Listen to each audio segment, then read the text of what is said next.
Continuamos entonces desarrollando el tema de sucesiones y vamos a hablar aquí de algunos ejemplos para ir cerrando este tema.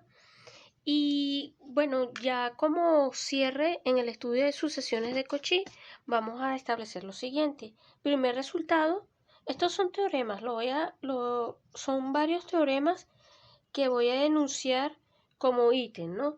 El primer teorema es que si la sucesión a su n es de Cauchy, por un resultado que vimos anteriormente, entonces es acotada. Toda sucesión de Cauchy es acotada, porque toda sucesión de Cauchy es convergente y toda sucesión convergente es acotada. El otro resultado es que si nosotros tenemos, por ejemplo, dos sucesiones a sub n y b sub n, y ambas son de Cauchy, son dos sucesiones de Cauchy, entonces vamos a concluir que la suma, la sucesión suma, vamos a escribirla así, pues, a sub n más b sub n, por ejemplo, c por a sub n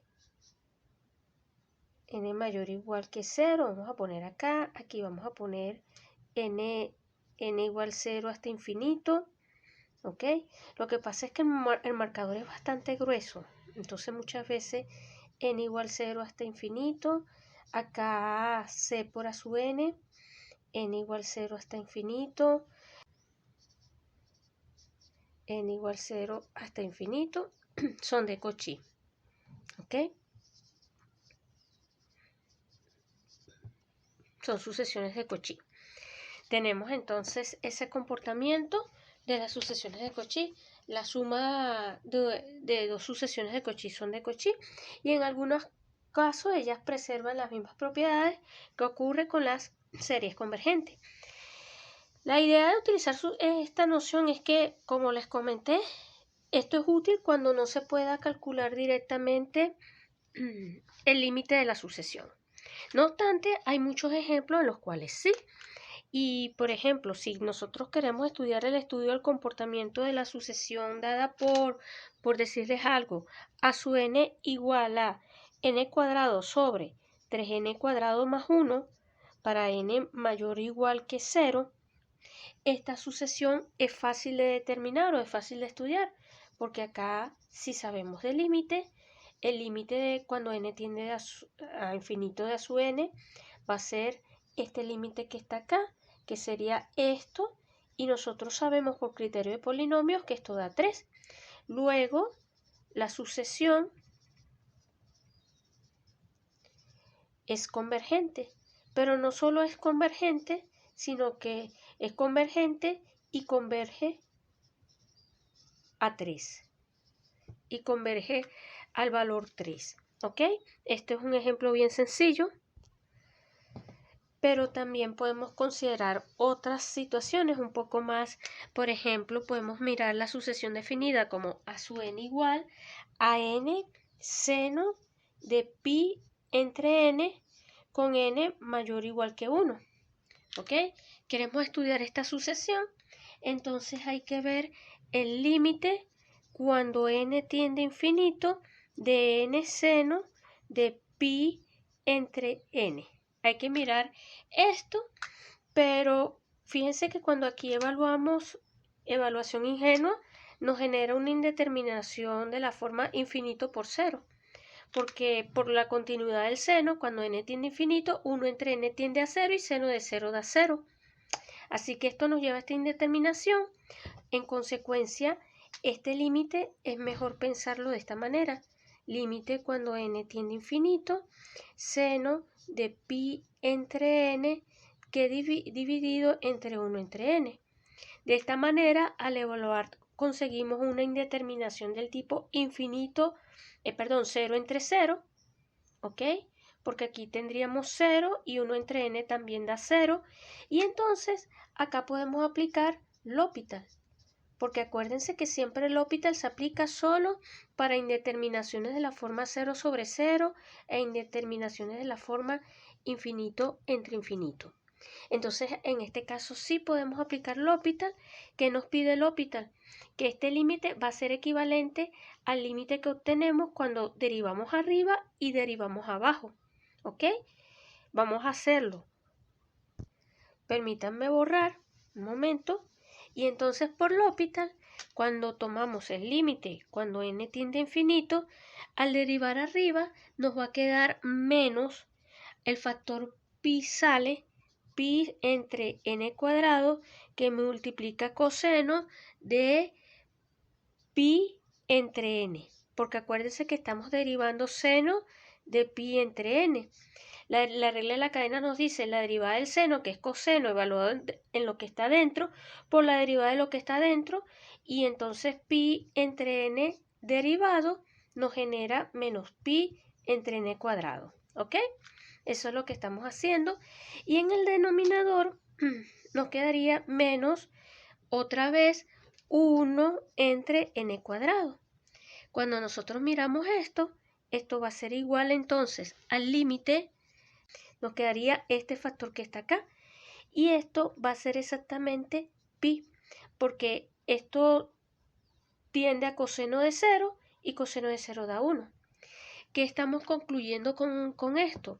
Que entonces la sucesión antes definida, o sea, a su n definida de la forma n seno de pi entre n, para n mayor o igual que 1, es convergente.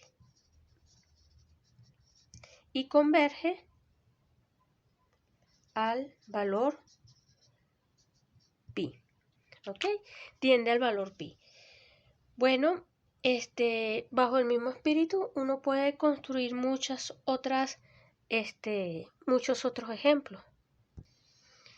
Entonces, un ejemplo sencillito, supónganse que tenemos la sucesión definida, vamos a llamarla a su n igual a logaritmo neperiano de n más 1, por ejemplo, menos logaritmo neperiano de n. Si miramos para n mayor o igual que 1. Si miramos esta sucesión, esto lo podemos expresar por propiedades del logaritmo como esto. Y si estudiamos el límite de esto, logaritmo neperiano de n más 1 entre n, esto va a ser logaritmo neperiano de 1, que es igual a 0. Por lo tanto, esta sucesión a su n converge. ¿Ok? En estos casos, como ya les comenté, lo que hay que es tener técnicas para el cálculo de límites. ¿Ok? Sin embargo, también pueden presentarse situaciones en las que la sucesión esté definida a términos. O sea, no nos dan la fórmula, sino nos dicen el comportamiento de la sucesión. Supónganse que ustedes tienen, por ejemplo, sea a su n igual, vamos a ponerla desde 1 hasta infinito, tal que la tenemos definida así. En el primer paso, a su 1 vale 1, y vamos a suponer que a su n más 1 no es otra cosa que la raíz de 2 por a su n, para n mayor o igual que, para n en este caso mayor o igual que 2, vamos a decirlo así, n igual a 2, 3, etc. Entonces la pregunta es, ¿a su n converge? Nuevamente aquí vamos a tratar de aplicar lo que habíamos visto en los videos anteriores. Vamos a estudiar, no podemos hacerlo directamente aplicando el límite, porque no hay fórmula en la cual evaluar, pero sí podemos ver cómo es el comportamiento de esta sucesión. Lo que usualmente se hace primeramente es ir evaluando, es mirar, por ejemplo, a su 1 ya sabemos que es 1, entonces a su 2 va a ser igual a raíz de 2, a su 3 va a ser entonces 2 raíz de 2, a su 4 va a ser nuevamente, entonces sería 2 de la raíz de 2 de 2, o sea, ustedes van viendo cómo se va como que produciendo ese fenómeno. Y entonces, lo primero que tenemos acá, o lo primero que tenemos que observar es esto. Primera observación. Observamos o afirmamos, permítanme decirlo así porque afirmamos que a sub n es menor o igual que raíz de 2 para todo n. ¿Ok? Raíz de 2 no, perdón. Es menor o igual que 2. Es menor o igual que 2 para todo n mayor o igual que 1. Esto, bueno, ya sabemos que, por ejemplo, en el primer paso es menor que 2. Ahora vamos a suponer para esto, vamos a aplicar inducción, que a su n menos 1 es menor que 2 y vamos a ver qué pasa con el término siguiente. Porque ¿qué pasa? Cuando uno empieza a evaluar, uno se da cuenta de que 2 es una cota para los primeros 4 o 5 términos, qué sé yo, pero para tú generalizarlo para todo n, tienes que aplicar hipótesis inductiva. Y para aplicar hipótesis inductiva, nuestro argumento inductivo lo que nos dice es, verifique para el primer paso. En el primer paso se cumple. Suponga que se cumple los n-1 pasos anteriores. Entonces vamos a suponer que se cumple para los anteriores. Verifique para el paso siguiente. Y entonces para hacer el paso siguiente nos vamos con cuidado. O sea, ¿quién sería a su n? A su n es la raíz de 2 a su n menos 1. Pero por hipótesis, la raíz, tenemos que a su n menos 1 es menor que 2. Tenemos que la raíz, esto significa que al multiplicar esto va a ser menor que la raíz de 4, que es igual a 2. ¿Esto por qué? Porque tenemos que la función raíz cuadrada es una función creciente. Entonces, si a su n menos 1 es menor que 2, 2 por a su n menos 1 va a ser menor que 4. Y cuando tomamos la raíz cuadrada, acá sería la raíz cuadrada. Se preserva la desigualdad. Y entonces esto nos da la cota para el paso siguiente. ¿Ok? Ya con esto hemos establecido, hemos demostrado que la sucesión es acotada. Entonces a su n está acotada superiormente por 2. 2 es cota de nuestra sucesión.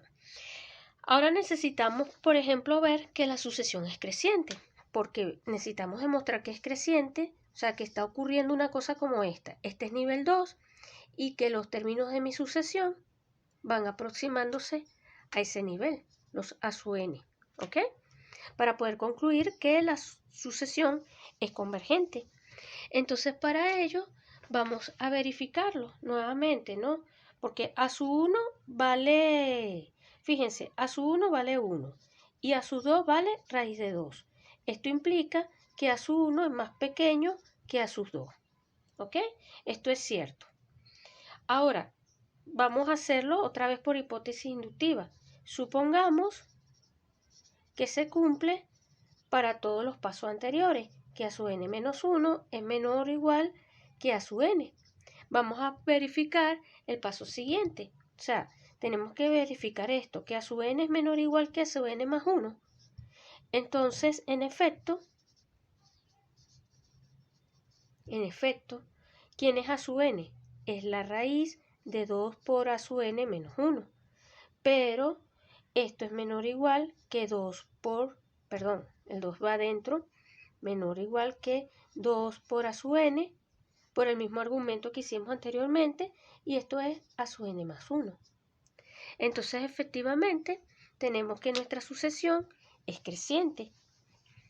Así concluimos. Primero, que a su n es menor o igual que 2 para todo n. Inclusive no es necesario poner módulos. A su n es menor o igual que 2 para todo n perteneciente a los naturales. Y segundo, a su n es una sucesión creciente. ¿Ok? Esto implica que el límite cuando n tiende a infinito de mi sucesión va a ser igual a 2. Y con eso ya tenemos demostrada la convergencia En este caso, cuando la sucesión está dada por términos, no está dada por una fórmula explícita, sino nos están dando los valores de los términos.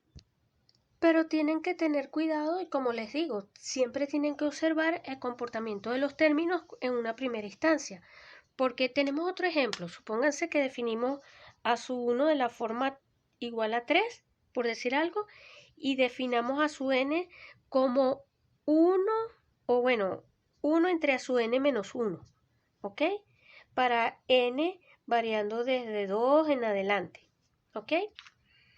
Entonces fíjense, por ejemplo, en este caso. En este caso, cuando comencemos a evaluar, el primero es obviamente 3, a su 2 va a ser entonces 1/3, a su 3 va a ser el inverso del anterior, entonces va a ser 3, a su 4 va a ser otra vez 1/3, y así sucesivamente, 1 menos 1, o sea, 3, nuestro rango va a ser entonces 3, 1/3, 3, 1/3, y como hemos visto, etcétera.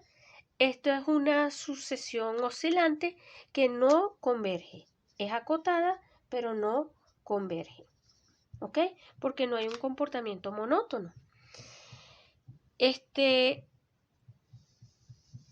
Otro ejemplo, ya para ir cerrando este tipo de ideas, es mirar la sucesión, pongámosle a su 0 igual a 0 y a su n más 1, definida como 2 por a su n más 1. Obviamente, cuando uno empieza a calcular, por ejemplo, para n mayor o igual que 1. Entonces, cuando uno empieza a calcular esto, el primer término es 0, el segundo término es 1, el tercer término sería 2 por 1, 3, y ustedes pueden observar que esto va creciendo, ¿ok? Esto es una sucesión que es monótona, pero no es acotada. O sea que esto al final, como los valores son cada vez más grandes, nos lleva a una sucesión que diverge. Pero tienen que tener cuidado. Siempre hay que estudiar el comportamiento de la sucesión, porque si supongamos que yo tuviera la tentación, si yo supongo que esto converge, y yo dijera, bueno, esto tiende a 0, perdón, a L, y esto tiende a L, y establezco una ecuación de este tipo, L igual a 2L más 1, entonces aquí quedaría L igual a menos 1. Y esto no es cierto. O sea, hay veces que uno no puede entonces utilizar las fórmulas así alegremente. Uno, para poder estudiar el comportamiento de la sucesión, tiene que verificar sus propiedades de acotación, de monotonía, y primero ver los primeros términos para tratar de predecir el comportamiento. En este caso, cuando se dan de forma recursiva.